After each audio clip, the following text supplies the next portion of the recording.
ओम शांति। 9 दिसंबर 2024। आज का ईश्वरीय महावाक्य है, मीठे बच्चे, विनाश के पहले सबको बाप का परिचय देना है। धारणा कर दूसरों को समझाओ, तब उच्च पद मिल सकेगा। प्रश्न है, राजयोगी स्टूडेंट्स को बाप का डायरेक्शन क्या है? उत्तर, तुम्हें डायरेक्शन है कि एक बाप का बनकर फिर औरों से दिल नहीं लगानी है। प्रतिज्ञा कर फिर पतित नहीं बनना है। तुम ऐसा संपूर्ण पावन बन जाओ जो बाप और टीचर की याद स्वतः निरंतर बनी रहे। एक बाप से ही प्यार करो, उसे ही याद करो, तो तुम्हें बहुत ताकत मिलती रहेगी। ओम शांति। रूहानी बाप बैठ समझाते हैं, समझाते तब हैं जबकि यह शरीर है। सम्मुख ही समझाना होता है। जो सन्मुख समझाया जाता है वह फिर लिखत के द्वारा सबके पास जाता है। तुम यहाँ आते हो सम्मुख सुनने के लिए। बेहद का बाप आत्माओं को सुनाते हैं। आत्मा ही सुनती है, सब कुछ आत्मा ही करती है इस शरीर द्वारा। इसलिए पहले पहले अपने को आत्मा ज़रूर समझना है। गायन है, आत्माएं परमात्मा अलग रहे बहुकाल। सबसे पहले बाप से कौन बिछुड़ कर आते हैं यहाँ पाठ बजाने। तुमसे पूछेंगे कितना समय तुम बाप से अलग रहे हो, तो तुम कहेंगे 5000 वर्ष। पूरा हिसाब है ना? यह तो तुम बच्चों को पता है कैसे नंबरवार आते हैं। बाप जो ऊपर में थे वह भी अभी नीचे आ गए हैं। तुम सबकी बैटरी चार्ज करने अभी बाप को याद करना है। अभी तो बाप सम्मुख है ना।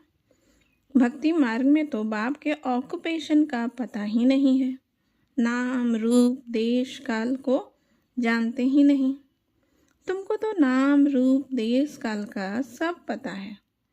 तुम जानते हो इस रथ द्वारा बाप हमको सब राज समझाते हैं। रचता और रचना के आदि मध्य अंत का राज समझाया है। यह कितना सूक्ष्म है। इस मनुष्य सृष्टि रूपी झाड़ का बीज रूप बाप ही है। वह यहाँ आते ज़रूर हैं। नई दुनिया स्थापन करना उनका ही काम है। ऐसे नहीं कि वहाँ बैठे स्थापना करते हैं। तुम बच्चे जानते हो बाबा इस तन द्वारा हमको सन्मुख समझा रहे हैं। यह भी बाप का प्यार करना हुआ ना। और कोई को भी उनकी बायोग्राफी का पता नहीं है। गीता है आदि सनातन देवी देवता धर्म का शास्त्र। यह भी तुम जानते हो। इस ज्ञान के बाद है विनाश। विनाश ज़रूर होना है। और जो भी धर्म स्थापक आते हैं उनके आने पर विनाश नहीं होता है। विनाश का टाइम ही यह है। इसलिए तुमको जो ज्ञान मिलता है वह फिर खल्लास हो जाता है। तुम बच्चों की बुद्धि में यह सब बातें हैं। तुम रचता और रचना को जान गए हो। है दोनों अनादि जो चलते आते हैं। बाप का पार्ट ही है संगम पर आने का। भक्ति आधा कल्प चलती है, ज्ञान नहीं चलता है। ज्ञान का वर्षा आधा कल्प के लिए मिलता है। ज्ञान तो एक ही बार सिर्फ संगम पर मिलता है। यह क्लास तुम्हारा एक ही बार चलता है। यह बातें अच्छी रीति समझकर फिर औरों को समझाना भी है। पद का सारा मदार है सर्विस करने पर। तुम जानते हो पुरुषार्थ कर अब नई दुनिया में जाना है। धारणा कर और दूसरों को समझाना, इस पर ही तुम्हारा पद है। विनाश होने के पहले सबको बाप का परिचय देना है और रचना के आदि मध्य अंत का परिचय देना है। तुम भी बाप को याद करते हो कि जन्म जन्मांतर के पाप कट जाएं। जब तक बाप पढ़ाते रहते हैं याद ज़रूर करना है। पढ़ाने वाले के साथ योग तो रहेगा ना। टीचर पढ़ाते हैं तो उनके साथ योग रहता है। योग बिगर पढ़ेंगे कैसे? योग अर्थात पढ़ाने वाले की याद। यह बाप भी है, टीचर भी है, सद्गुरु भी है। तीनों रूप में पूरा याद करना पड़ता है। यह सद्गुरु तुम्हें एक ही बार मिलता है।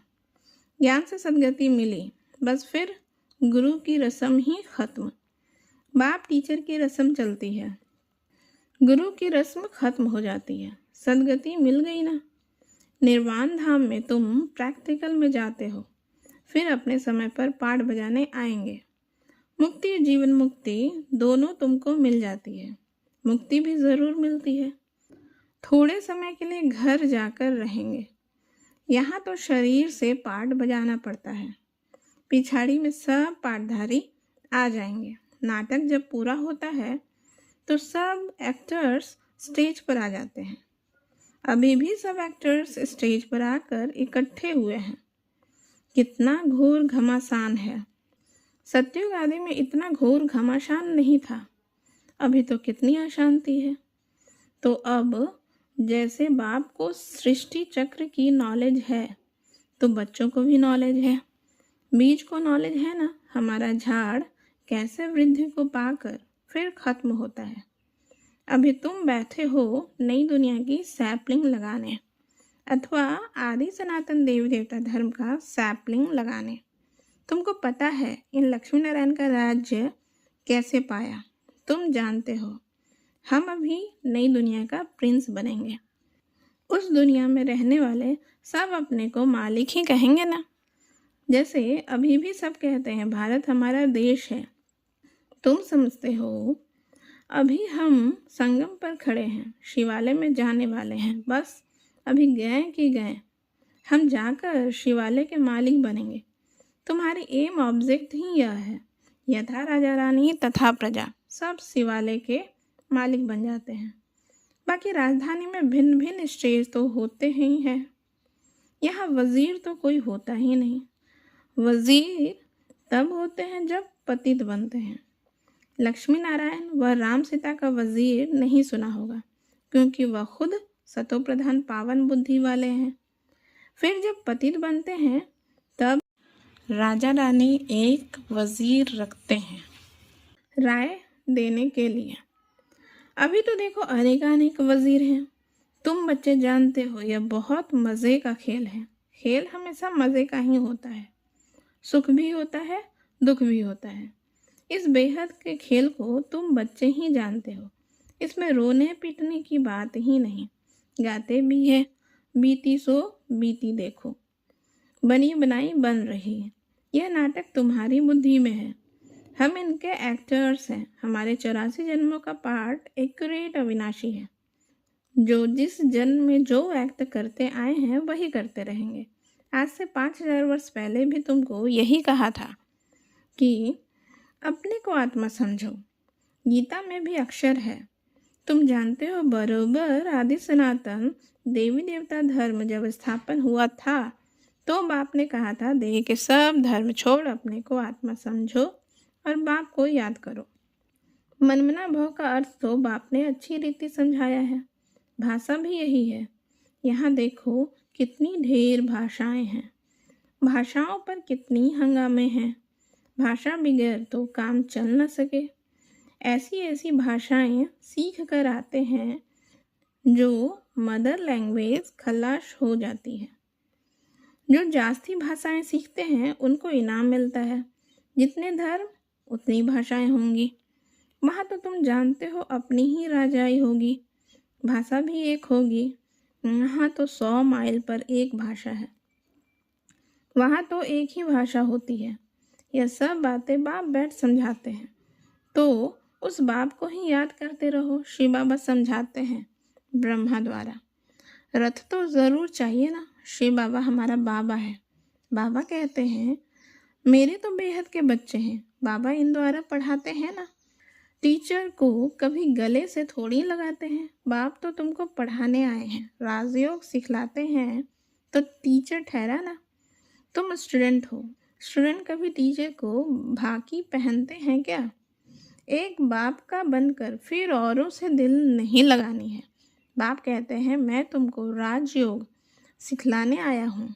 तुम शरीरधारी, हम अशरीरी ऊपर में रहने वाले।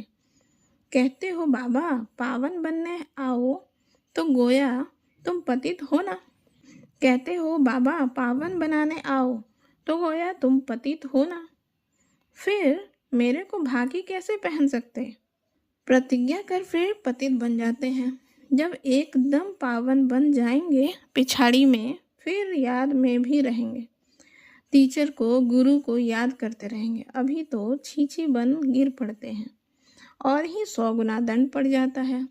यह तो बीच में दलाल के रूप में मिला है, उनको याद करना है। बाबा कहते हैं मैं भी उनका मुरब्बी बच्चा हूँ, फिर मैं कहाँ भागी पहन सकता हूँ। तुम फिर भी इस शरीर द्वारा मिलते हो, मैं उनको कैसे भाकी पहनूं? बाप तो कहते हैं बच्चे तुम एक बाप को ही याद करो, प्यार करो। याद से पावर बहुत मिलती है। बाप सर्वशक्तिमान है, बाप से ही तुमको इतनी पावर मिलती है। तुम कितने बलवान बनते हो, तुम्हारी राजधानी पर कोई जीत पहन न सके।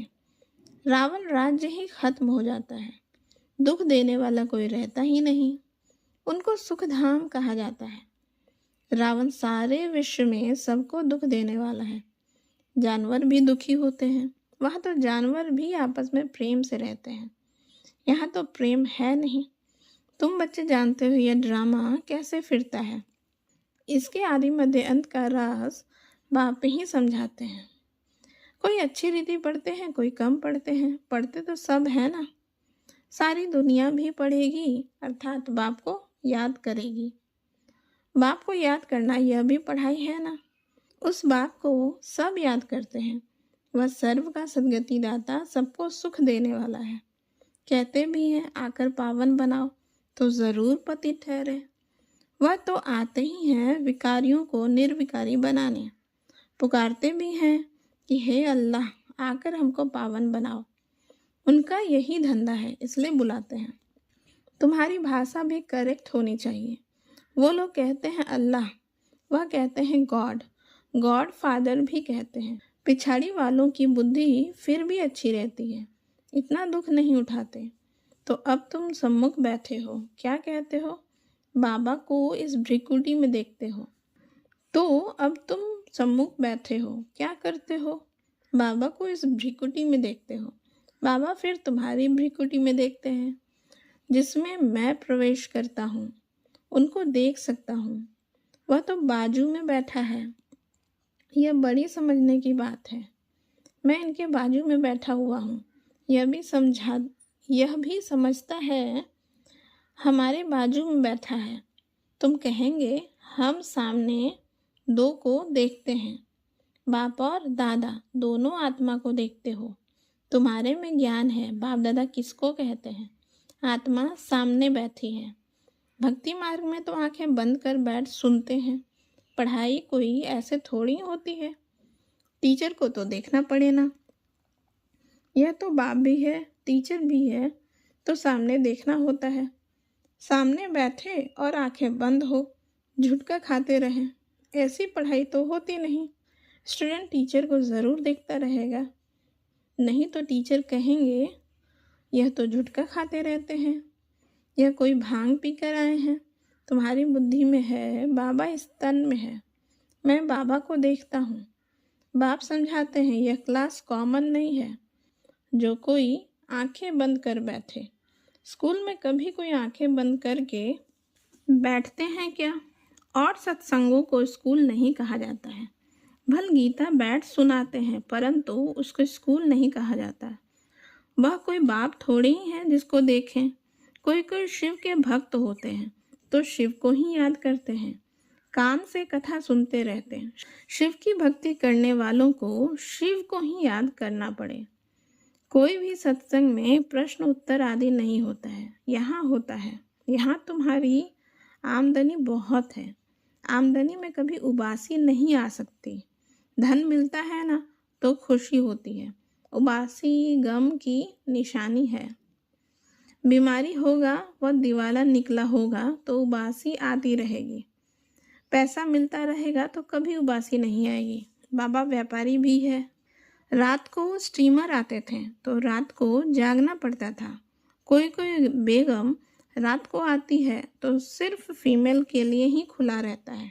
बाबा भी कहते हैं प्रदर्शनी आदि में फीमेल्स के लिए खास दिन रखो तो बहुत आएंगी। पर्दे नशीन भी आएंगी। बहुएं पर्दे नशीन रहती हैं। मोटर में भी पर्दा रहता है। यहाँ तो आत्मा की बात है। ज्ञान मिल गया तो पर्दा भी खुल जाएगा। सतयुग में पर्दा आदि होता नहीं। यह तो प्रवृत्ति मार्ग का ज्ञान है ना। अच्छा, मीठे मीठे सिकीलदे बच्चों प्रति माता पिता बाप दादा का याद प्यार और गुड मॉर्निंग। रूहानी बाप की रूहानी बच्चों को नमस्ते। हम रूहानी बच्चों का रूहानी माता पिता बाप दादा को भी याद प्यार गुड मॉर्निंग। नमस्ते नमस्ते नमस्ते। थैंक यू बाबा। शुक्रिया बाबा। धारणा के लिए मुख्य सार है। पहला पॉइंट, यह खेल बड़ा मज़े का बना हुआ है। इसमें सुख और दुख का पाठ नूधा हुआ है, इसलिए रोने पीटने की बात नहीं। बुद्धि में रहे, बनी बनाई बन रही, बीती का चिंतन नहीं करना है। दूसरा पॉइंट, यह कॉमन क्लास नहीं है। इसमें आंखें बंद करके नहीं बैठना है। टीचर को सामने देखना है। उबासी आदि नहीं लेनी है। उबासी गम यानी दुख की निशानी है। वरदान है, संतुष्टता के 3 सर्टिफिकेट ले अपने योगी जीवन का प्रभाव डालने वाले सहज योगी भव। इसका विस्तार है, संतुष्टता योगी जीवन का विशेष लक्ष्य है। जो सदा संतुष्ट रहते और सर्व को संतुष्ट करते हैं, उनके योगी जीवन का प्रभाव दूसरों पर स्वतः पड़ता है। जैसे साइंस के साधनों का वायुमंडल पर प्रभाव पड़ता है, ऐसे सहज योगी जीवन का भी प्रभाव होता है। योगी जीवन के 3 सर्टिफिकेट हैं। एक स्वयं से संतुष्ट, दूसरा बाप से संतुष्ट और तीसरा अलौकिक परिवार से संतुष्ट। स्लोगन है, स्वराज्य का तिलक, विश्व कल्याण का ताज और स्थिति के तख्त पर विराजमान रहने वाले ही राजयोगी हैं। ओम शांति।